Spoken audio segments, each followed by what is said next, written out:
Tonton video ini sampai selesai agar Anda tidak gagal paham.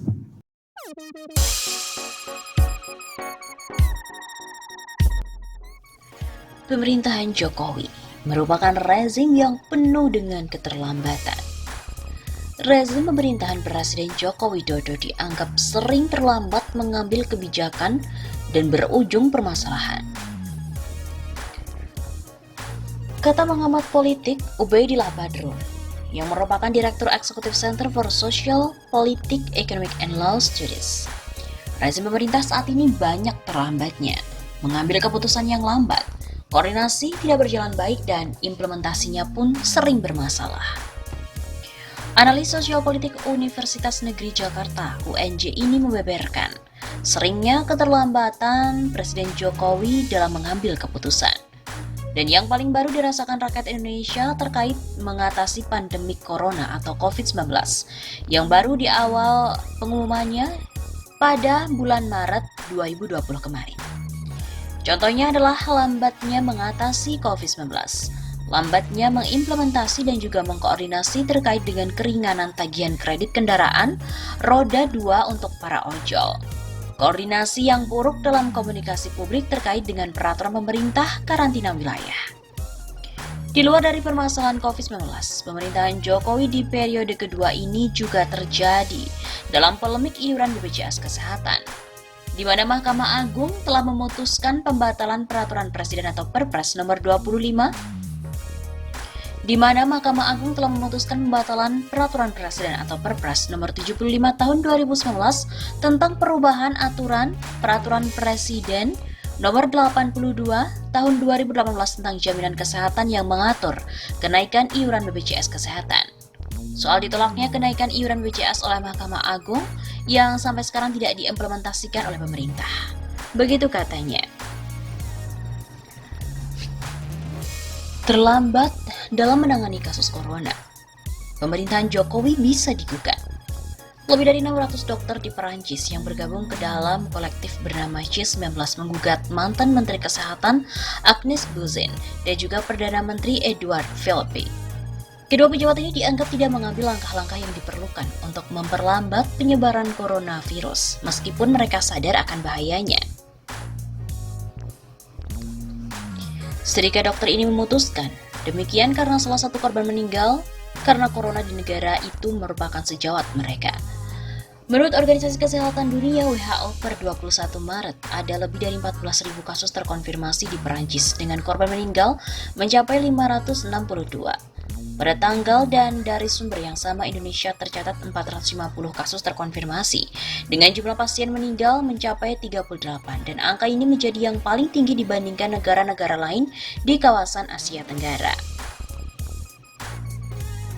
Sama seperti di Perancis, korban meninggal di sini juga ada yang bekerja sebagai dokter.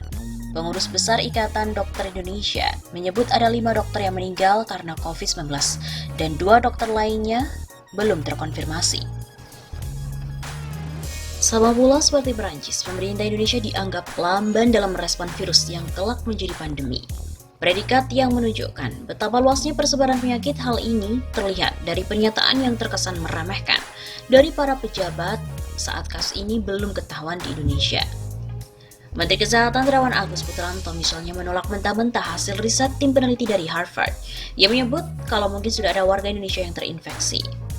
Setelahnya kita tahu 2 orang yang pertama dinyatakan positif COVID-19 pada 2 Maret 2020, kemudian angkanya terus bertambah. Persentase kematian Indonesia bahkan lebih tinggi daripada rata-rata angka kematian global. Namun dokter Indonesia belum terpikir melakukan hal yang serupa. Ketua Umum PBID, Daeng M. Fakih mengatakan kepada reporter bahwa kami tidak terlalu jauh ke situ. Ia lantas mengatakan saat ini semua pihak harus saling memahami dan gotong royong. Lalu bisakah pemerintahan Jokowi ini digugat? Direktur Eksekutif Amnesty International Indonesia, Usman Hamid, kembali menegaskan bahwa pemerintah memang tidak serius dalam menangani COVID-19 saat periode awal penyebaran. Padahal seperti yang dinyatakan WHO, pendeteksian yang lemah pada tahap awal wabah menghasilkan peningkatan signifikan dalam jumlah dan kematian yang signifikan di beberapa negara. cenderung meremehkan seakan-akan orang Indonesia ini kebal dari serangan virus. Prediksi kalangan sarjana Harvard bahwa virus itu sudah sampai di Indonesia, disanggah dan tidak dijadikan landasan mempersiapkan kebijakan kesehatan publik yang efektif.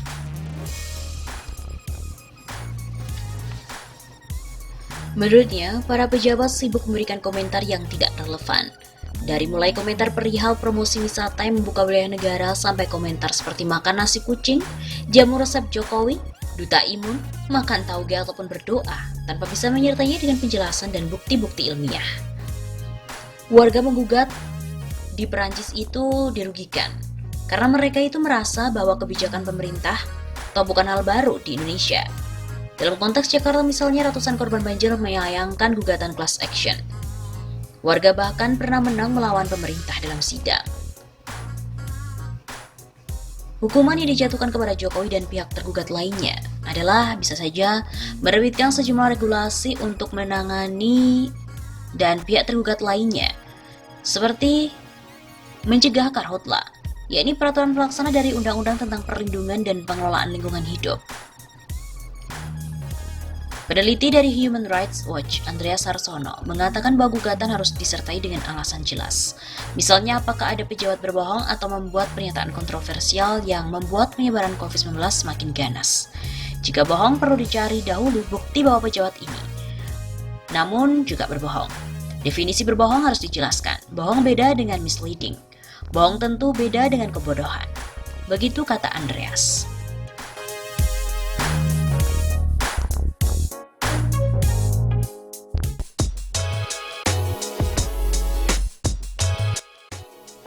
Silakan, Jokowi lockdown, mundur dari jabatan presiden.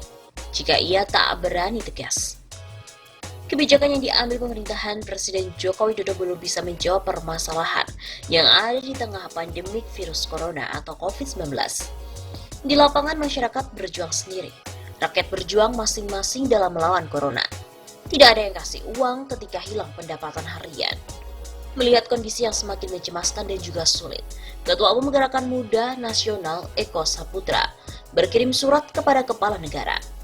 Eko Saputra meminta apabila Jokowi tidak berani tegas, silakan melockdown diri sendiri, mundur dari jabatan presiden. Lalu beginilah isi surat terbuka Ketua Umum Gerakan Nasional Eko Saputra kepada Presiden Joko Widodo. Surat terbuka buat Presiden Indonesia Joko Widodo. Saya yang bernama Eko Saputra saat ini menjabat sebagai Ketua Umum Gerakan Muda Nasional atau Gema Nasional, meminta kepada Bapak Presiden untuk bisa lebih jantan dan terbuka melihat situasional nasional sekarang ini, khususnya dalam mengantisipasi perkembangan virus COVID-19, di mana semakin hari semakin menjalar dan mewabah ke berbagai daerah di Indonesia. Kami mempertanyakan sikap pemerintah dalam hal ini Bapak Presiden sendiri, sebagai pucuk pimpinan tertinggi kekuasaan. Kenapa sampai detik ini ibu kota dan berbagai provinsi di Indonesia tidak diberlakukan lockdown dan siaga 1 terkait status perkembangan corona? Perlu sedikit kami sampaikan bahwa saat ini posisi rakyat sedang berada di posisi linglung dan kebingungan serta ketakutan. Belum lagi dalam keadaan dihantui kelaparan akibat Anda tidak berani tegas dalam mengambil kebijakan. Seharusnya, Bapak bisa berembuk dengan seluruh menteri di bawah Bapak, khususnya Menteri Keuangan, untuk membahas permasalahan hari ini. Agar kami rakyat yang berada di bawah pemerintahan Anda bisa merasa lebih aman, nyaman dan juga tidak dihantui rasa takut serta khawatir untuk menghadapi risiko ini.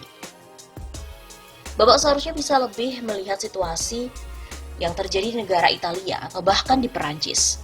Bagaimana virus tersebut dan wabah ini menjalar dengan sangat cepat hingga melumpuhkan semuanya serta menyebabkan angka kematian tinggi. Hal ini karena mereka menyepelekan, Pak. Saya juga merasa heran dengan tingkah pola seluruh pejabat dan juga para penjilat di bawah pemerintahan Bapak. Sebenarnya kinerja mereka itu apa sih, Pak? Jika alasan lockdown bisa melemahkan ekonomi rakyat dan melumpuhkan semua hal lainnya, kenapa tidak diperintahkan Bulog untuk mensubsidi beras kepada rakyat miskin dan juga sembako-sembako lainnya? Agar ketakutan dan kekhawatiran itu tidak berubah menjadi keterpaksaan dan akhirnya melawan. Perlu juga Bapak cerdasi bahwa mayoritas masyarakat kelas menengah ke bawah saban hari harus bertarung mempertaruhkan nyawa demi sesuap nasi dan juga sekilo beras. Jika dalam situasi setengah-setengah seperti ini, apakah mereka bisa bertahan? Mikir dong Pak, jika kami tidak teriak maka siapa dan kapan mau diteriakan? Saat ini kami dipaksa untuk stay at home dan mempopulerkan lewat media sosial serta lainnya. Kami dibubarkan jika berkumpul dan lainnya. Lalu situasi ini sebenarnya situasi apa? Jika memang Bapak tidak berani tegas, kami sarankan untuk Bapak melockdown diri sendiri sambil menulis surat pengunduran diri Bapak dari jabatan Presiden. Saya akan instruksikan kepada seluruh anggota saya untuk terus bergerak dan mengumpulkan donasi, membantu semua elemen kelas menengah ke bawah.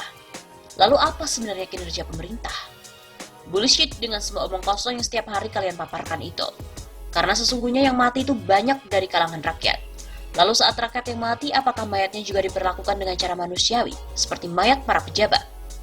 Katanya Indonesia ini negara kaya, tapi kenapa nggak sanggup beli alat untuk deteksi virus? Katanya negara kita makmur dan hebat, lalu kenapa Corona akan dibiarkan tanpa berani diambil sikap tegas?